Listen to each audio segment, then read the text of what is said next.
The Wonderful Wizard of Oz by Lyman Frank Baum. Chapter 1. The Cyclone. Dorothy lived in the midst of the great Kansas prairies with Uncle Henry, who was a farmer, and Aunt Em, who was the farmer's wife. Their house was small, for the lumber to build it had to be carried by wagon many miles. There were 4 walls, a floor, and a roof, which made one room. And this room contained a rusty-looking cook stove, a cupboard for the dishes, a table, 3 or 4 chairs, and the beds. Uncle Henry and Aunt Em had a big bed in one corner and Dorothy a little bed in another corner.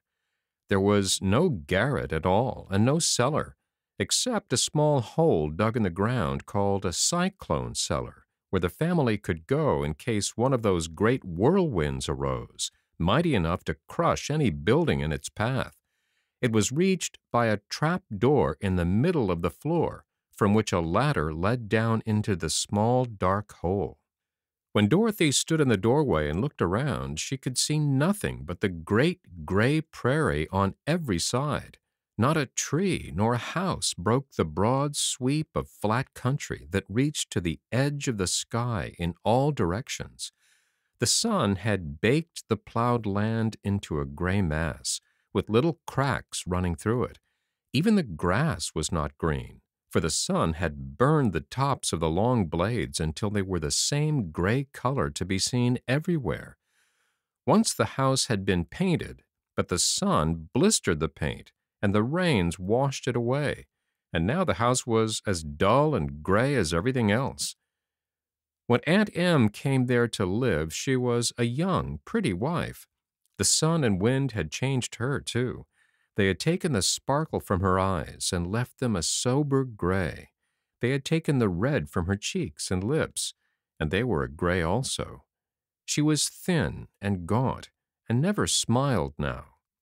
When Dorothy, who was an orphan, first came to her, Aunt Em had been so startled by the child's laughter that she would scream and press her hand upon her heart whenever Dorothy's merry voice reached her ears, and she still looked at the little girl with wonder that she could find anything to laugh at. Uncle Henry never laughed.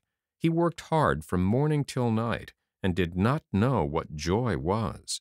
He was gray also, from his long beard to his rough boots, and he looked stern and solemn and rarely spoke. It was Toto that made Dorothy laugh and saved her from growing as gray as her other surroundings. Toto was not gray. He was a little black dog with long silky hair and small black eyes that twinkled merrily on either side of his funny wee nose.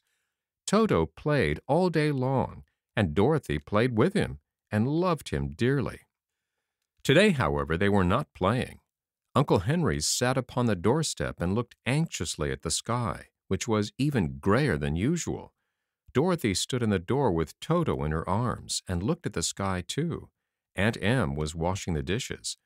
From the far north they heard a low wail of the wind, and Uncle Henry and Dorothy could see where the long grass bowed in waves before the coming storm. There now came a sharp whistling in the air from the south, and as they turned their eyes that way, they saw ripples in the grass coming from that direction also. Suddenly, Uncle Henry stood up. "There's a cyclone coming, Em," he called to his wife. "I'll go look after the stock." Then he ran toward the sheds where the cows and horses were kept. Aunt Em dropped her work and came to the door. One glance told her of the danger close at hand. "Quick, Dorothy!" she screamed. "Run for the cellar!" Toto jumped out of Dorothy's arms and hid under the bed, and the girl started to get him. Aunt Em, badly frightened, threw open the trap door in the floor and climbed down the ladder into the small dark hole. Dorothy caught Toto at last and started to follow her aunt. When she was halfway across the room, there came a great shriek from the wind, and the house shook so hard that she lost her footing and sat down suddenly upon the floor. Then a strange thing happened. The house whirled around 2 or 3 times and rose slowly through the air. Dorothy felt as if she were going up in a balloon. The north and south winds met where the house stood and made it the exact center of the cyclone. In the middle of a cyclone, the air is generally still, but the great pressure of the wind on every side of the house raised it up higher and higher until it was at the very top of the cyclone, and there it remained and was carried miles and miles away as easily as you could carry a feather. It was very dark, and the wind howled horribly around her, but Dorothy found she was riding quite easily. After the first few whirls around, and one other time when the house tipped badly, she felt as if she were being rocked gently, like a baby in a cradle. Toto did not like it. He ran about the room, now here, now there, barking loudly. But Dorothy sat quite still on the floor and waited to see what would happen. Once Toto got too near the open trap door and fell in, and at first the little girl thought she had lost him. But soon she saw one of his ears sticking up through the hole, for the strong pressure of the air was keeping him up so that he could not fall. She crept to the hole, caught Toto by the ear, and dragged him into the room again, afterward closing the trap door so that no more accidents could happen. Hour after hour passed away, and slowly Dorothy got over her fright, but she felt quite lonely, and the wind shrieked so loudly all about her that she nearly became deaf. At first she had wondered if she would be dashed to pieces when the house fell again, but as the hours passed and nothing terrible happened, she stopped worrying and resolved to wait calmly and see what the future would bring. At last she crawled over the swaying floor to her bed and lay down upon it, and Toto followed and lay down beside her.